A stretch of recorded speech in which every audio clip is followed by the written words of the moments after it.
Bunnyman Productions here with the tier list ranking MetaZoo's first core set alt arts. There are 2 alt arts per box, and these are largely considered the main chases outside of the hidden rares, which last I checked were very difficult to pull at about 1 per case. Quick plug, if you're not subscribed yet or following us on Instagram, we're about to start ramping up the content around new MetaZoo, including content about gameplay, collecting, news, and everything in between. So definitely would appreciate that. Anyways, jumping right into it. At the F tier, we have Sword of Sutur, Snallygaster, Basilisk, Trample, Phoenix, Groot Slang, and Chupacabra. Be honest with you guys, these cards just have not been performing well in the secondary market.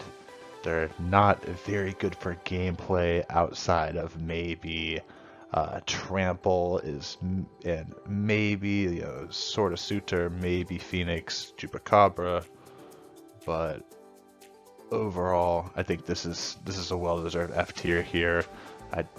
Not seeing a lot of love around these cards, but someone's got to be at the bottom. Jumping next into the C tier, we have Dingbell, Bigfoot, and Ziz. This is sort of that tier that I actually do wish I could put these 3 creatures higher on the list, but again, fairly weak on the secondary market compared to the rest of the alt arts. I do think Dingbell will see play in Lightning decks.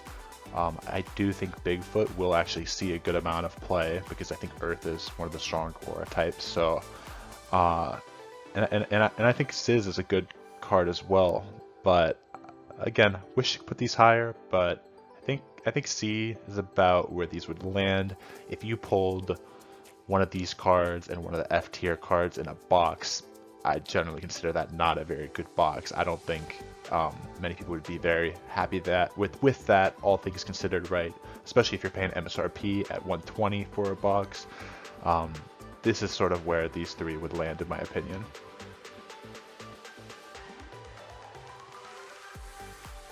Moving next into the B tier, this is where I start to see, I think, a lot of the fan favorites here.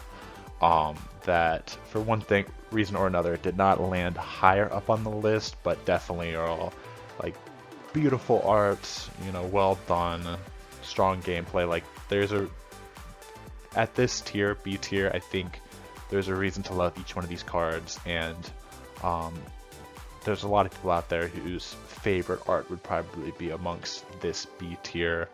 You start to see, going through it, Rainbow Crow, Monkey Mirage, Sun Wukong. There's 2 Sun Wukongs, but this is the, maybe that's a little foreshadowing, but Dragon of Okanto Falls, Piazza Bird, Hodag, and Lady Luck. A lot of these cards are very useful in the game. They have good art. I think these are just well done cards with cool effects. So I think you could be pretty satisfied if you pull any of these cards in your box. Moving next into the A tier, I think if you hit one of these cards in a box, you should be counting your blessings. Maybe hitting the casino. But I think that we got Sun Wukong and Quetzalcoatlus here. I think both of these cards are, the art's fantastic. You got the box art, and you have the Quetz up on the mountain. That classic, for those OG fans, Quetz is just such a beloved gameplay card of the past, and I think it has a lot of huge fan base out there. And then finally, going into the S tier, we have the Mothman. You got to put Mothman up here. I think this card's been consistently selling for above 100 on the secondary market. I think it's a great gameplay card. I think air is really strong. I think it's cool mechanics. I think the art is fantastic. I think this is the card. If you have a box and you open it up and you're hoping for one card and it's your only box, I think this is the card most people are looking to pull. So anyways, guys, that's the tier list. You know, kept it short, kept it sweet, but hope you guys enjoyed, and looking forward to talking to everyone again soon.